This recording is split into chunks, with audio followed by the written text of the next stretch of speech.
আজ সকালে ছাদে উঠে কি করলাম? সো হ্যালো এভরিওয়ান, আমি রিমি। আজকে আমার মা দিয়েছিল সকালবেলায় ছাদে উঠে বড়ি, আর ওই যে আমাদের পাড়ার মন্দিরটা, তারপর বড়ি দেওয়ার জন্য যে বেটে রাখা ডালগুলো ছিল সেগুলো মা 3টে জায়গায় ভাগ করে রেখেছিল। দেন কুড়ে রাখা কুমড়োটা মা ডালের ওপর দিয়ে দেয় আর দিয়ে দেয় মৌরি। আর এখানে ছোট ভাজা বড়ি করার জন্য মা এখানে পোস্ত রেখে দিয়েছিল। কিছুক্ষণ পর পিসি এসে সেই বড়ি দেওয়ার ঝাঁঝরের ওপর মাখিয়ে দিয়েছিল তেল। দেন পিসি সবকিছুকে একসাথে নিয়ে লুফিয়ে নিয়েছিল ভালো করে। আর বড়ির স্বাদটা পুরোটাই ডিপেন্ড করে এই বড়ির ডাল লুফানোতে। পিসির সাথে মাও হাত লাগিয়েছিল।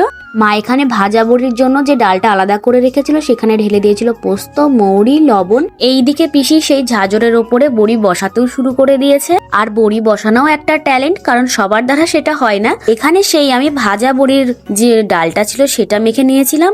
আর এইদিকে দেখো পিসি কতগুলো বড়ি বসিয়ে নিয়েছে। আজকের ব্লগটা এই পর্যন্তই। দেখা হচ্ছে পরবর্তী ভিডিওতে। তো কেমন লাগলো অবশ্যই জানিয়ে যেও।